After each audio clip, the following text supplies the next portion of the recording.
Hello everybody, this is Greg Clevin. With this edition of the Sun Sports Show, we have Mike Shaughnessy, one of our sports editors from the south suburban sports area, and we have Nick Clark from the north area, and John from the central, and John Sherman I should say. And first segment will be on section baseball. Mike, do you have some teams still alive in baseball? A few. The Section 3 Class 3A baseball tournament continues Friday. They've played down to 4 teams. The teams that survived are Burnsville, Rosemont, Egan, and Apple Valley. Perhaps the most surprising of the 4 is Rosemont, because they came into the tournament seeded 8th out of 12. They are the defending section champions, but they had a pretty undistinguished regular season. Tuesday night they went to, they played Lakeville North down at Elko.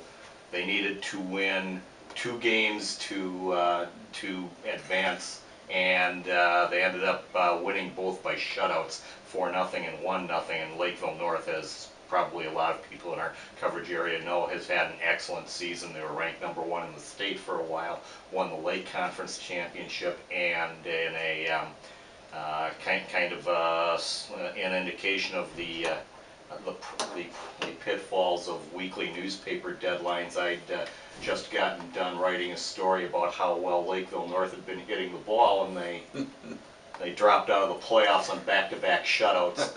So Rosemont is still alive. This is kind of how they do things in Rosemont. They place a lot of emphasis on trying to get their game together to do well in the playoffs. It started under Craig Cusick when he was a coach there, and his successor Trevor Monroe, who kind of sees himself as more or less a caretaker of Cusick's program. It's continued under him. Friday night they'll play Burnsville in a first-round game. Burnsville was the #2 seed in the section. They advanced through their subsection fairly easily. Burnsville also have whatever advantage is derived from being at home, because the remainder of the section tournament is going to be played at Alamagnet Park. The other semifinal game is Egan versus Apple Valley. 2 teams that came on pretty well at the end of the regular season and continued that in the playoffs. Apple Valley was state champion in 2006. Egan has never been to the state tournament, and not aware that they've actually ever been that close to getting to the state tournament. Yeah, it'll be a pretty busy weekend over at Alamagnet Park.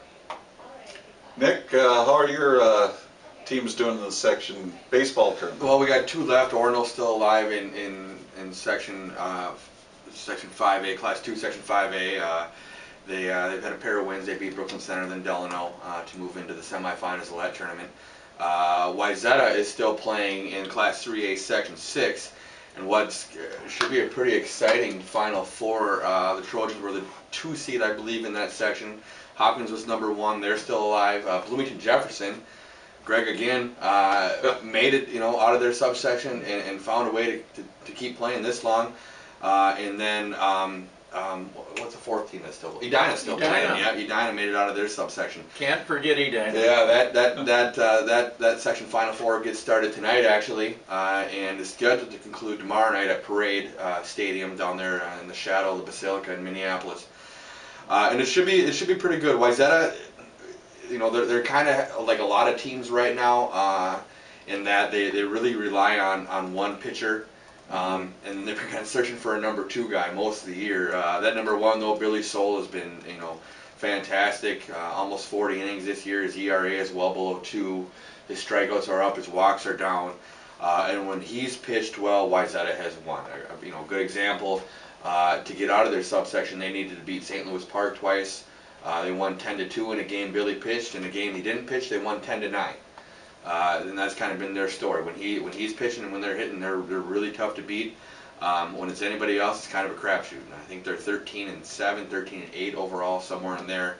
But they're going to have a good chance to get out of this. I think Hopkins is going to be the favorite. Only in that Hopkins, is one of the few teams that goes more than 1 deep in their pitching staff.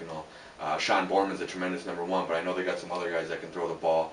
I would expect that to be the final. I think Jefferson plays Wayzata tonight. Wayzata will throw Billy Soul, and I think Jefferson's going to have a hard time getting a lot of cross on him. So if Wayzata can put up some runs, they should be able to move into that final.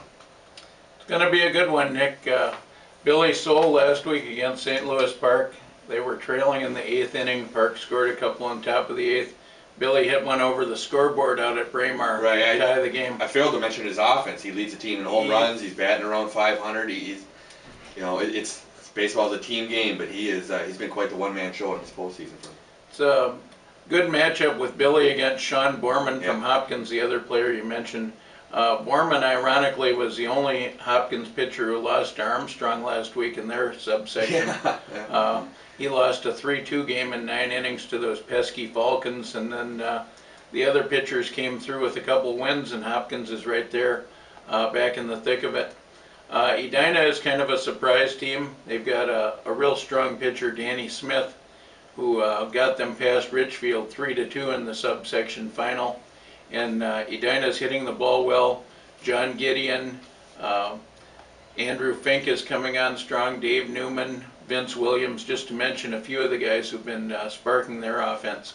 So look for some good baseball. They play out at Alamagnet tonight, and then they're back at Parade tomorrow night, Friday night. So look for some great baseball there.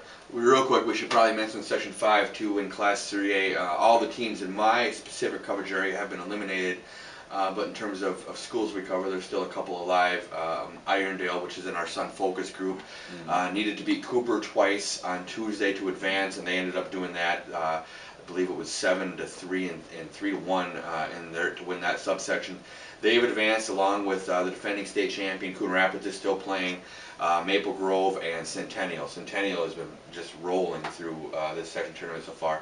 They're going to be a tough beat. That Final Four gets going tonight and concludes over the weekend at Midway Stadium. And last year, Coon Rapids came out of that subsection or that section last year and ended up winning this thing. And historically, that section represents itself pretty well when it comes to that state tournament. We mentioned Jefferson, and Jefferson had quite a playoff run last year, getting all the way to the state championship game and lost. But Jefferson is led by Connor Klein, their ace of their staff, but Will Floor is right behind there. He had a no-hitter coming off a shoulder injury, and the next time out they didn't know what to expect from him. He throws a no-hitter.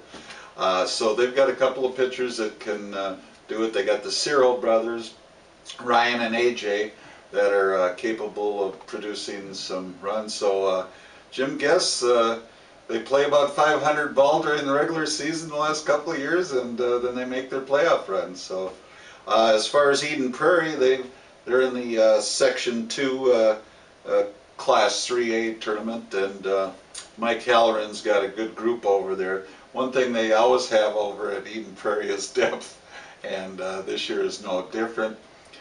They've got probably the ace of their staff is Tim Beto, and he's got like I believe about a 5-1 or 6-1 record. Okay. And they've got plenty of guys that can hit the ball. Whether they can get through that section, it's going to be tough and stuff. But Jefferson has a shot.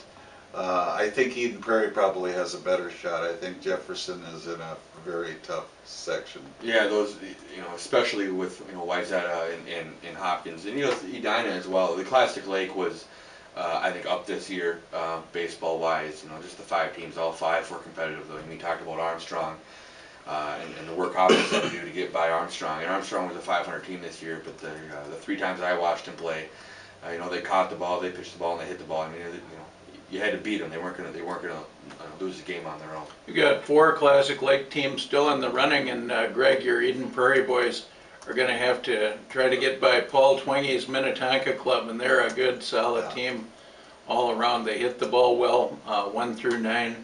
4 or 5 good pitchers. Rob Miller is really coming on, a good left-hander. Taylor Nelson, another good left-hander. So if you have trouble with left-handers, you're going to have trouble with Minnetonka. They're a coming team. Well, thanks guys. That should wrap up this segment of the Sun Sports Show.